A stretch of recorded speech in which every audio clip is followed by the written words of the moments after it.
On my 18th birthday, my doctor asked me, "Are you active in bed yet?" Other than with my hairbrush, no. She wrote something on her clipboard and stood up quickly. "Then there's something wrong here. Stay here. We have to prep you." Before I could ask what she meant, she was already out the door. I sat there in the cold room wearing that stupid paper gown, feeling more scared than I'd ever been. My hands were shaking as I grabbed my phone to call my mom. "The doctor says I need an ultrasound." She asked if I'd had one yet, like I was supposed to already know about it. My voice cracked. Mom went quiet on the other end. Then I heard her start crying. Not just regular crying, but deep sobs that made my fear multiply. "I'm so sorry, baby. I think it's passed on to you. I'll get there as soon as I can." She hung up before explaining. Passed on to me. What did that mean? What was wrong with me that everyone seemed to know about except me? I stared at the medical posters on the wall, trying to calm down. The one about hand washing. The one about blood pressure. Normal medical things that had nothing to do with 18-year-olds needing emergency ultrasounds. The door opened and a woman in scrubs walked in. She wasn't Dr. Michaels. This woman was older, with gray hair pulled back tight. She carried a clipboard and some towels. "I need you to strip your clothes so we can disinfect you." Her voice was all business. I did what she said because I was too scared to argue. The paper gown came off and I lay on the table feeling exposed and vulnerable. She put on gloves and started examining me. Not like a normal exam. She pressed on my stomach, sides, and lower lips like she was looking for something specific. "Does your family have any diseases?" She kept pressing and prodding. "No, not that I know of." She stopped and looked me in the eyes. "They're lying to you. I don't mean to scare you, but there's something wrong inside you." Inside me. The words echoed in my head. I wanted to run out of there, but I was naked on a table. 2 more people wheeled in an ultrasound machine. The same kind they use for pregnant women, but I definitely wasn't pregnant. They squirted the cold gel on my stomach without warning. The woman turned on the machine and started moving the wand around, pressing harder than seemed necessary. Everyone was silent, watching the screen. I couldn't see it from my angle, but I could see their faces. The way their expressions changed from professional to concerned, to something that looked like fear. The woman's hand stopped moving the wand. "Oh my God, there it is." She whispered it, but in the quiet room it sounded like shouting. The other 2 people leaned in closer to look. One of them gasped. The woman turned the screen slightly and I caught a glimpse of the black and white image but couldn't make sense of what I was seeing. It didn't look like the baby ultrasounds I'd seen on TV. It looked wrong somehow. My mom burst through the door, still in her work clothes. She must have sped the whole way here. Her face was red and puffy from crying. She looked at the screen and her knees buckled. One of the nurses caught her arm and helped her to a chair. "How long has it been there?" I kept begging to know. "What is it? What the hell's inside me?" The gray-haired woman kept the ultrasound wand pressed hard against my stomach and nobody would answer me. My mother gripped the chair arm so tight her knuckles turned white while she stared at that screen. The silence in the room felt heavy and wrong and my chest got tight like I couldn't breathe right. I watched the woman's face as she moved the wand slightly, and her eyes stayed locked on whatever she was seeing. The 2 assistants stood frozen beside her, just staring at that monitor. My stomach muscles cramped from tensing up and the gel felt cold and sticky on my skin. The door flew open and Dr. Michaels rushed in carrying a thick folder and went straight to the ultrasound tech. She started talking fast, using words I didn't know like complex mass and torsion risk and something about markers. They pointed at different parts of the screen while I lay there naked and shaking on that table. Dr. Michaels measured something on the screen with her fingers and wrote numbers down, and the gray-haired woman kept nodding and pointing. My mother finally looked at me, and her face was all blotchy and her voice cracked when she spoke. "It's a growth on your ovary, baby." The words hit me weird, like they didn't make sense at first. She stood up from the chair, but her legs looked shaky and she had to grab the wall. "It runs in our family and I should have told you, but I thought we had more time." The betrayal felt worse than whatever was wrong with me because she knew this could happen and never said anything. Dr. Michaels turned to the assistants and started giving orders about blood work and calling someone named Mansfield who was a specialist. One assistant ran out of the room while the other one started making phone calls right there. Someone said surgery might be needed within days, and the words just floated around me like they weren't real. The gray-haired woman finally lifted the wand off my stomach and handed me paper towels to wipe off the gel. My hands shook so bad I dropped them and had to pick them up off the floor. She helped me sit up and wrapped a blanket around me and told me to take my time getting dressed. Dr. Michaels wheeled the ultrasound machine to the side and pulled a chair up next to the exam table. The assistants kept making calls and I heard them say urgent consultation and earliest available appointment. My mother stood against the wall crying and not looking at me. They moved me to a different room down the hall after I got my clothes back on. This room had regular chairs and a desk instead of an exam table. Dr. Michaels brought the ultrasound images on her tablet and turned it toward me. The picture showed this dark, twisted thing that didn't look like it belonged in a body. She pointed to different parts, explaining about complex ovarian mass and irregular borders and size measurements. My mother sat in the corner chair and completely broke down sobbing. She started talking about her mother dying from ovarian cancer when she was 42. Her sister had the same kind of mass removed when she was only 20 years old. The pattern clicked in my head, and I understood this was something that kept happening in our family. A woman in different scrubs came in with a tray full of empty tubes and rubber bands. She wrapped the band around my arm and started filling tube after tube with my blood. She explained they were checking tumor markers and hormone levels and genetic stuff, but I barely heard her. Each tube she filled felt like another piece of my normal life getting sucked away. The needle stayed in my arm for what felt like forever while she switched tubes. My mother tried to touch my shoulder, but I pulled away from her. The blood draw lady filled 12 tubes total and put labels on each one. She pressed cotton on my arm and taped it down and told me to keep pressure on it. Dr. Michaels said they'd call with results and appointment times tomorrow morning. We walked to the parking lot, and I got in the passenger seat of my mother's car. She tried to explain on the drive home, but I just stared out the window. The radio played some happy song about summer and dancing, and it felt wrong with everything that just happened. My mother kept trying to talk, but I wouldn't answer her at all. We pulled into our driveway, and I went straight to my room and locked the door. I opened my laptop and started searching ovarian masses and teratomas and hereditary cancer syndromes. Every medical website made things sound worse with survival rates and treatment options and surgical complications. The pictures showed masses that looked like mine and stories about young women getting their ovaries removed. I kept reading about BRCA mutations and genetic testing and preventive surgeries. My eyes burned from staring at the screen, but I couldn't stop searching for answers. I grabbed my phone and texted Coral that I was dealing with a medical thing. She texted back right away asking if I was okay and offering to come over. I typed that I was fine, even though that was a total lie because I didn't know how to explain any of this. She kept texting, but I put my phone face down and went back to the medical websites. The websites kept showing the same scary stuff about survival rates, and I finally closed my laptop at 3 in the morning. My eyes burned and my head pounded from reading medical terms for hours. I crawled into bed still wearing my clothes from the doctor's office and pulled the covers over my head. Sleep didn't come easy with all those images of tumors floating through my brain. My alarm went off at 7 and I hit snooze 3 times before dragging myself out of bed. The house was quiet, which meant my mother had already left for work without trying to talk to me again. I made coffee and sat at the kitchen table staring at nothing when my phone rang with a number I didn't recognize. The woman on the other end said she was calling from Luke Mansfield's office and they had a cancellation for tomorrow morning if I could come in. She said the word oncologist like it was normal, but hearing it made my stomach drop. I wrote down the appointment time with shaking hands and hung up feeling sick. My next call had to be to the school, and I scrolled through my contacts to find the attendance office number. The secretary transferred me to my chemistry teacher, who sounded annoyed before I even started talking. She asked how long I'd be out, and when I said at least a week, maybe more, she made this huffing sound. She started listing all the labs and tests I'd miss, and how hard it would be to make them up. I wanted to scream that I might have cancer, but the words got stuck in my throat. She said I'd need a doctor's note and hung up while I was still trying to explain. I spent the rest of the day avoiding my mother's calls and texts while Googling everything about ovarian masses in young women. Every article made things sound worse with words like malignancy rates and metastasis patterns. The pictures showed masses that looked exactly like what I'd seen on my ultrasound screen yesterday.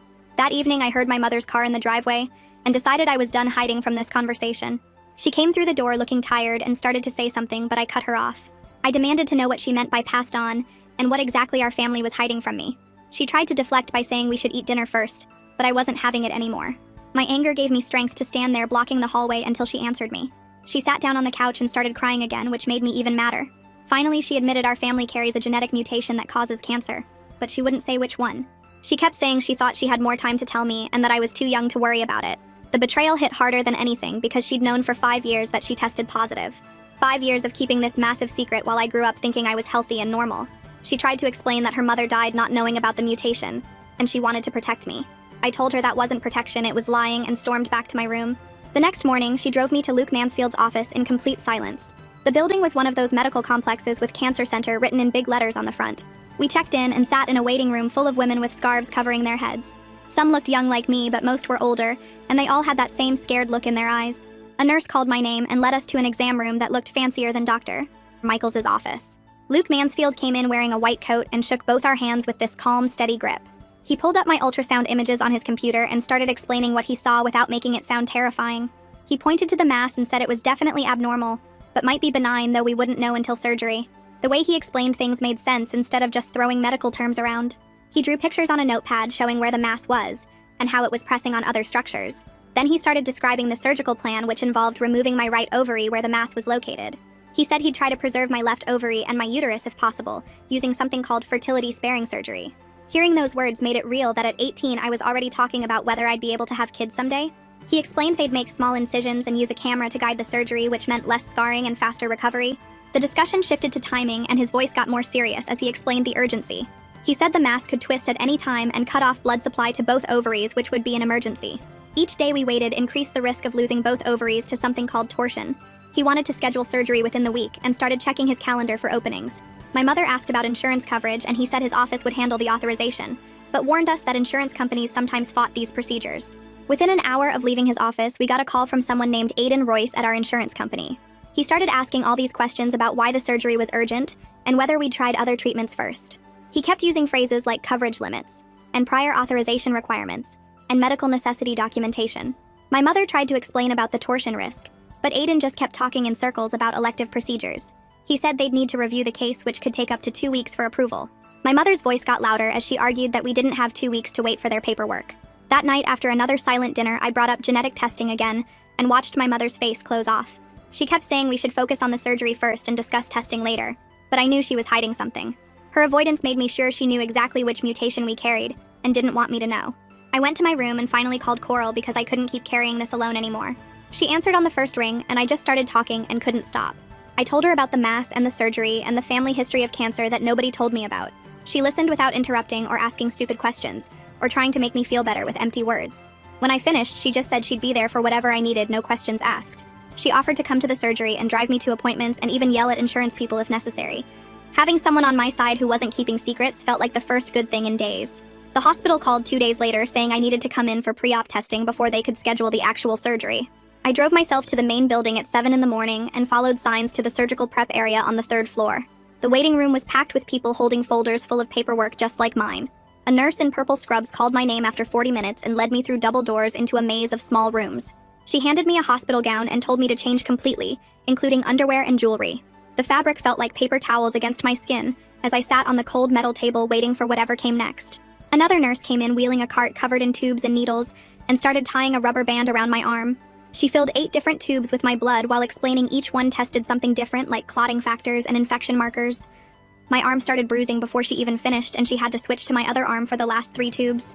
Next came the EKG, where they stuck cold, sticky pads all over my chest and ribs to check my heart rhythm. The machine beeped and printed out a long strip of paper that the tech studied before saying everything looked normal for someone my age. They wheeled me down to radiology for chest x-rays, where I had to hold my breath in weird positions while the machine clicked and whirred. The tech made me do it 3 times because I kept moving when I breathed, even though I tried to stay still. Back upstairs, the anesthesiologist came in carrying a thick stack of consent forms covered in tiny print. He went through each page pointing out all the things that could go wrong during surgery, like allergic reactions and breathing problems and nerve damage. He explained they'd put a tube down my throat while I was unconscious and I might wake up with a sore throat and scratchy voice. Then he started talking about the incisions and how they'd leave scars even though they'd try to make them small. He asked about my pain tolerance and went through options for managing it after surgery, including pills and patches and pumps. I signed my name on 12 different forms, acknowledging I understood the risks of bleeding and infection and death. My hand was shaking, so bad the signatures barely looked like mine. The whole testing process took 6 hours, and I felt like a lab rat by the time they finally let me leave. My phone rang as I walked to my car, and Marlena Sterling's name showed up on the screen. She said she was calling from the genetic counseling department to schedule an appointment for testing and risk assessment. I could hear my mother's voice in the background saying we should wait until after I recovered from surgery first. Marlena asked if I wanted to schedule now or call back later, and I told her I definitely wanted to schedule now. My mother grabbed the phone and started arguing that I needed to focus on surgery, not genetics right now. I took the phone back and told Marlena to ignore her, and we set up an appointment for the following week. My mother's face turned red and she stormed out of the room, slamming the door behind her. That evening, Luke called personally instead of having his nurse do it, which surprised me. He said my tumor marker results had come back and the CA-125 was slightly elevated at 42, when normal was under 35. But he quickly added that all my other markers, including AFP and HCG, were completely normal, which was good news. He explained elevated CA-125 didn't automatically mean cancer, since lots of things could cause it, including the mass itself. The ambiguous results didn't make me feel better or worse, just more confused about what was happening inside me. The next morning, I had to meet with my school counselor to arrange medical leave for the surgery and recovery. She made me sit in her office that smelled like vanilla candles, while she pulled up my records on her computer. I explained about the surgery, and she started typing up accommodation forms for my teachers about extended deadlines and makeup exams. Her face got this soft, pitying look that made my skin crawl as she kept saying how brave I was and how sorry she felt. She printed out 5 copies of the medical leave form and made me sign each one while she watched with sad eyes. I wanted to run out of there but had to sit through her whole speech about resources and support services first. That night at dinner, my mother wouldn't look at me, and we ate in total silence until I couldn't stand it anymore. I asked her point blank what genetic mutation our family carried and watched her fork freeze halfway to her mouth. She put it down slowly and started crying, which made me even madder than the silence had. Finally, she whispered that she tested positive for BRCA, 1 mutation 3 years ago when she turned 40. 3 years of knowing she carried this time bomb in her genes and never telling me I had a 50% chance of having it too. The betrayal hit like a physical punch, and I pushed my plate away, unable to eat another bite. She tried to explain that her doctor said I didn't need to know until I was 25, but I wasn't buying her excuses. I stood up and told her she stole 3 years of my life where I could have been getting screened or making informed choices. She started sobbing about trying to protect me and give me a normal teenage life without fear. I screamed that keeping me ignorant wasn't protection. It was lying, and she had no right to make that choice for me. She yelled back that I was her baby and she couldn't bear to burden me with that knowledge so young. We went back and forth for an hour with voices getting louder and accusations getting uglier with each round. She brought up her own mother dying without knowing about the mutation and how she wished she'd had that innocence. I told her that was her trauma, not mine, and she didn't get to project it onto my life. Neither of us slept that night, and by morning we could barely stand to be in the same room. When she offered to drive me to surgery, I told her Coral would take me instead, and watched her face crumble. It was a small boundary, but it felt huge after 18 years of her controlling everything about my life. She nodded without arguing, which somehow made me feel worse than if she'd fought back about it. Marlena called that afternoon to go over the genetic testing consent forms, since I'd be having blood drawn during surgery anyway. She explained in this calm, clinical voice how BRCA1 mutations get passed down, and what my risks would be if I tested positive. Her matter-of-fact explanation of 40% lifetime ovarian cancer risk and 70% breast cancer risk felt more real than my mother's emotional breakdown. She talked about surveillance protocols and preventive surgeries I might consider in my 30s and 40s if I had the mutation. Each option sounded worse than the last, but at least she was giving me information instead of hiding it from me. The night before surgery, I locked myself in the bathroom and stood naked in front of the full-length mirror for 20 minutes. I memorized every inch of my stomach without scars and tried to imagine how different it would look tomorrow night. My body still felt whole and complete, even with the mass hidden inside that didn't belong there. Tomorrow I'd wake up with pieces missing and marks that would never fully fade away no matter how well they healed. Surgery morning came too fast, and Coral picked me up at 5:30 while it was still dark outside. We didn't talk during the drive, and she held my hand in the waiting room while they called my name. The pre-op nurse started an IV in my hand and injected something that made me feel floaty and calm within seconds. They wheeled me into the operating room where everyone wore masks, and the lights were so bright they hurt my eyes. The anesthesiologist told me to count backward from 10, and I made it to 7 before everything went black. My last clear thought was hoping I'd wake up still able to have kids someday, even with parts of me gone forever. Everything came back in pieces, like someone turning up the volume on a broken radio. First the beeping of machines, then voices talking somewhere above me, then the pain that started dull and got sharper with each breath. My eyes wouldn't focus right, and the recovery room lights made everything look yellow and wrong. Someone was saying my name over and over until I finally managed to turn my head toward the sound.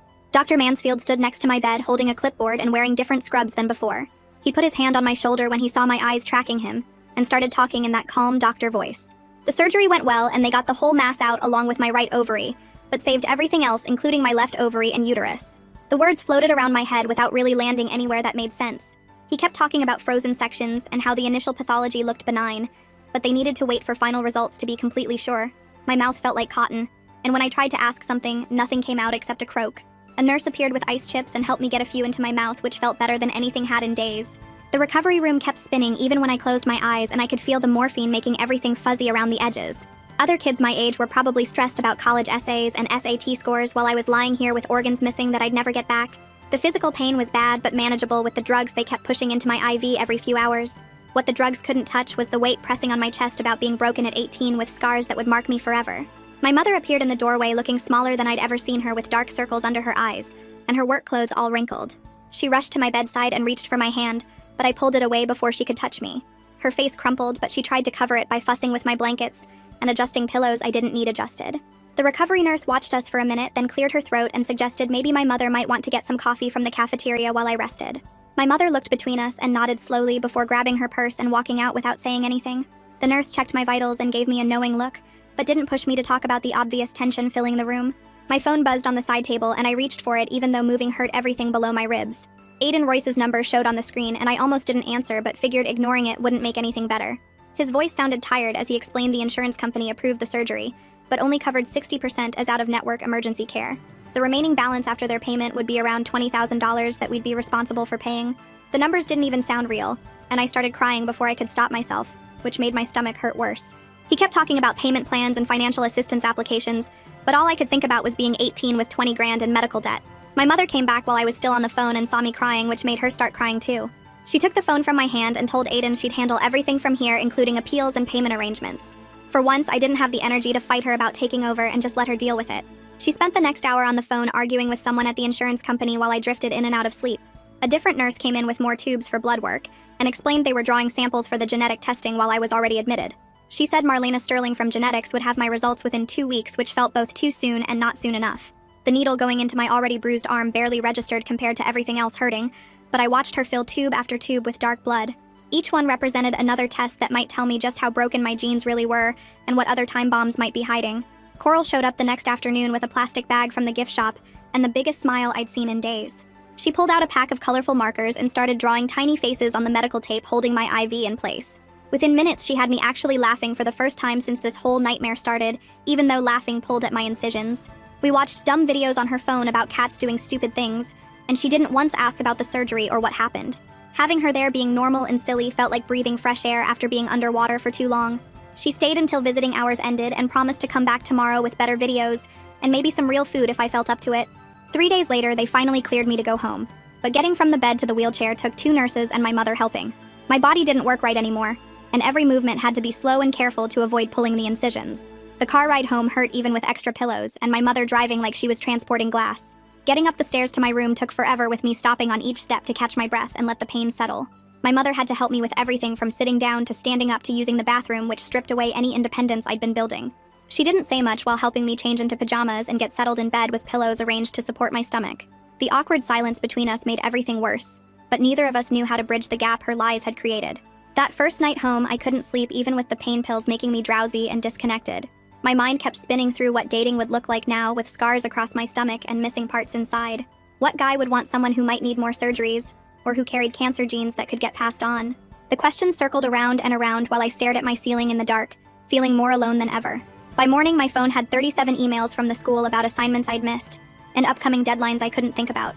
Reading through them made my head hurt, and my eyes wouldn't focus on the words that seemed meaningless compared to everything else. Coral texted asking if she could help, and I forwarded her everything without even looking at what needed to be done. She spent the next 3 days emailing my teachers and getting extensions while I could barely focus on breathing and healing. Her messages to them explained I'd had emergency surgery without giving details, and most teachers responded with understanding and modified deadlines. Having her handle everything school-related lifted one weight off my chest, even while others kept piling on. The next morning, my phone rang while I was trying to eat toast without bending too much. Luke's office number showed on the screen and my hand shook as I answered. His voice sounded calm as he told me the pathology came back, showing a mature cystic teratoma with clear margins and no signs of cancer. I dropped the phone and had to scramble to pick it up while he kept talking about benign results and good news. The relief hit me so hard I started shaking, but then something else bubbled up from deep inside. Pure rage at everyone who knew this could happen and never told me. I hung up on Luke mid-sentence and threw my phone across the room where it bounced off my dresser. My mother heard the noise and came running up the stairs asking what was wrong. I couldn't even look at her face without wanting to scream about all the years she kept me in the dark. The anger felt bigger than my body could hold, and I started throwing pillows at the wall just to have something to do with my hands. She tried to come closer, but I held up my hand to stop her and she froze in the doorway.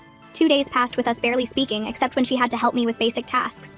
The genetic counseling appointment was coming up, and she kept mentioning she wanted to be there with me. I finally told her she could come, but only if she promised to let me do all the talking and make my own choices. She nodded quickly and agreed to whatever terms I set just to be included. The morning of the appointment, I put on real clothes for the first time since surgery, even though the waistband hurt. My mother drove in silence while I stared out the window watching normal people living their normal lives. The genetics office was in a different building with cheerful yellow walls that felt wrong for what we were about to discuss. Marlena Sterling came out to get us herself instead of sending a nurse. She was younger than I expected, with kind eyes and a gentle way of moving that made me trust her immediately.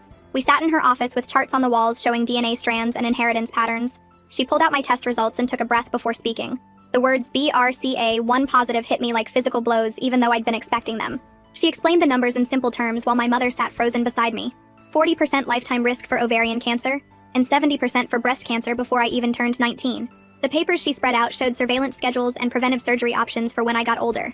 MRIs and ultrasounds every 6 months starting now, and clinical breast exams every 3 months. She talked about medications that could reduce risk and surgeries I might consider in my 30s. Each option sounded worse than the last, and I felt like I was planning for a war against my own body. My mother reached for my hand, but I pulled away and kept my eyes on Marlena. The appointment lasted over an hour, with Marlena patiently answering every question I could think to ask. She gave me folders full of information and websites to research when I felt ready. Walking to the parking lot afterward, my legs felt weak, and my mother had to catch my arm when I stumbled. We sat in the car without starting it while rain started hitting the windshield. I finally asked her straight out why she hid this from me for so many years. Her answer came out in broken pieces about her own mother dying without ever knowing what killed her.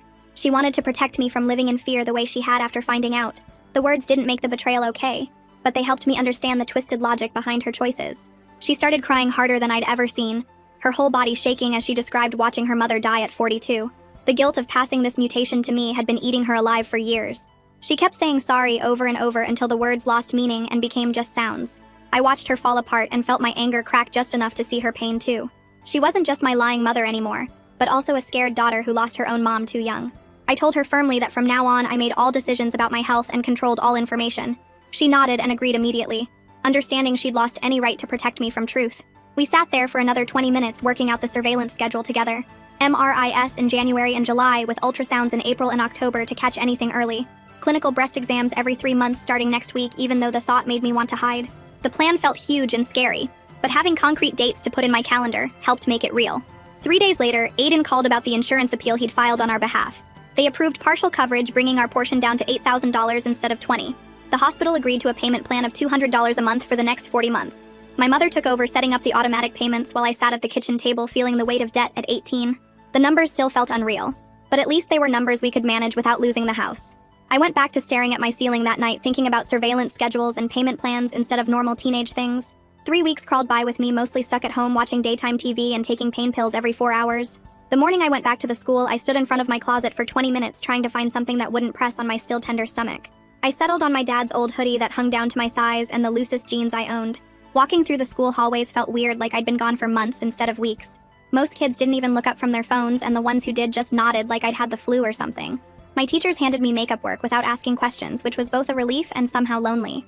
Nobody knew what I'd been through, and I couldn't figure out how to tell them. That night, I sat with my phone typing and deleting posts for an hour before finally settling on something simple about having surgery and being okay now. Within minutes, my phone started buzzing with hearts and prayer hands emojis. 3 different people messaged me privately about their own health stuff, including a girl from chemistry, whose sister had ovarian cysts removed last year. Reading their messages made me feel less alone, even though none of them knew about the genetic mutation part.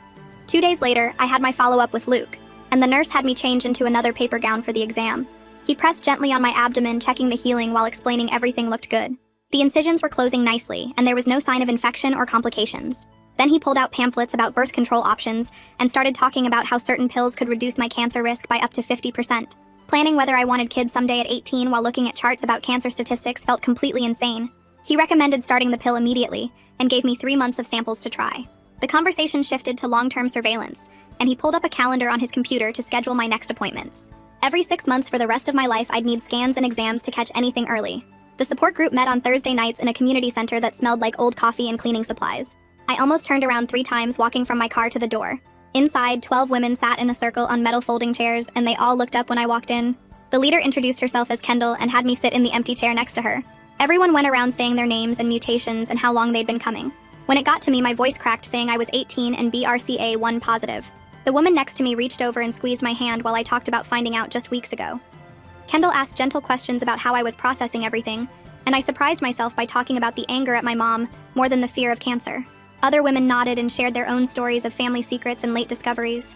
One woman found out at 30 after her 3rd miscarriage, and another at 25 when her mom was dying. Hearing them talk about surveillance fatigue and surgery decisions and dating with genetic mutations made my future feel less impossible. After the meeting, Kendall pulled me aside and gave me her number, saying I could call anytime I felt overwhelmed. Driving home, I felt lighter somehow, like I'd found people who actually understood. My mother was waiting in the kitchen when I got back, and she asked how it went. I told her it helped, and she nodded before bringing up something she'd been thinking about. She wanted us to try family counseling to work through everything that happened between us. Her therapist knew someone who specialized in medical trauma and family secrets. I thought about it for a long minute before agreeing, but I had conditions. She couldn't minimize how I felt or try to justify keeping the secret, and she had to let me lead the conversations. She agreed immediately and called to make the appointment while I watched. The first surveillance scan came 2 weeks later, and I spent the whole night before throwing up from anxiety. My mother drove me to the imaging center at 6 in the morning for the pelvic ultrasound. Lying on that table with gel on my stomach brought back all the fear from that first terrible ultrasound. The tech moved the wand around, taking measurements while I stared at the ceiling, trying not to cry. She couldn't tell me anything, of course, but her face stayed neutral, which I took as a good sign. 3 days of waiting for results felt like 3 months until Luke's office finally called. Everything looked completely normal with no signs of any masses or abnormalities. I sat on my bedroom floor crying from relief while my mother stood in the doorway, not sure if she should come in. That afternoon, Aiden called about the insurance appeal for ongoing coverage. After reviewing my case and genetic test results, they approved coverage for all surveillance going forward with just a small copay. The genetic counseling would be covered too as preventive care under the new guidelines. It wasn't perfect, but it meant I could afford to stay healthy without going bankrupt.